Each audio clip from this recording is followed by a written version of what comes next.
ডাঙিন নেকি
পথাৰত শতবৰ্ষৰ উপলক্ষে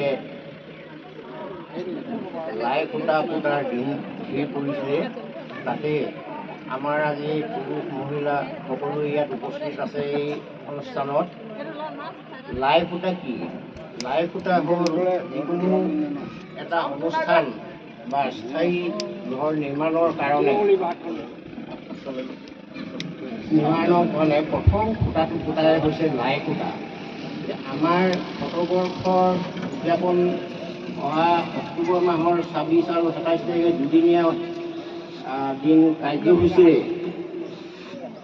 স্থিৰ কৰা হৈছে।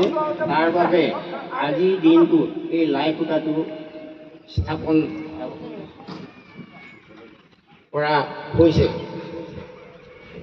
এতিয়া কথা হ'ল কি, আজি শতবৰ্ষ বুলিলে 100 বছৰ পূৰ্ণ হোৱা এটা দিন, যাক আজিৰ দিনত বাৰ্থডে বুলি কয়। ল'ৰা ছোৱালীবোৰৰ বাৰ্থডে পতা হয় প্ৰতি বছৰে, জন্ম দিৱস।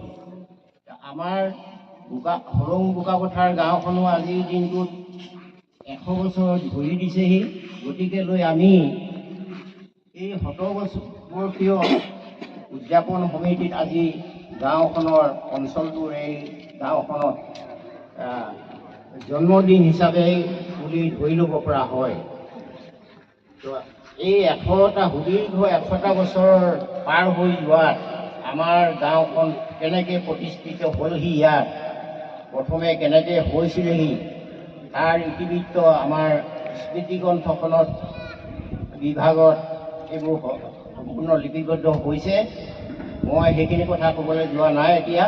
গতিকে এই সুদীৰ্ঘ 100টা বছৰৰ ভিতৰত আমি আজি এটা নতুন, কোনেও নেদেখা কাম, অৰ্থাৎ কৰি নোপোৱা কাম আজিৰ দিনটোত কৰা হৈছে। যিহেতুকে আমাৰ বয়স 100 বছৰ হোৱা নাই, আৰু সেই 100 বছৰৰ সুদীৰ্ঘ দিনকেইটাত সকলোখিনি তথ্য বা সকলোখিনি ক'বলগীয়া হ'লে 100 বছৰীয়া, 100 বছৰ, 120-30 বছৰীয়া কোনোবা এজন ব্যক্তি ইয়াত জীয়াই থাকিব লাগিব, তেওঁহে ক'ব পাৰিব।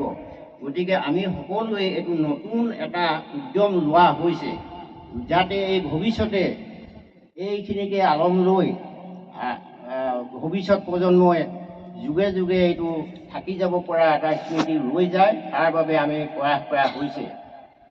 তো এই 100টা বছৰৰ ভিতৰত আমি আমাৰ গাঁওখন, আমাৰ জন্মদাত্ৰী মাতৃবোৰ সকলোৱে ইহ সংসাৰৰ পৰা পৰলোকলৈ গমন কৰিলে।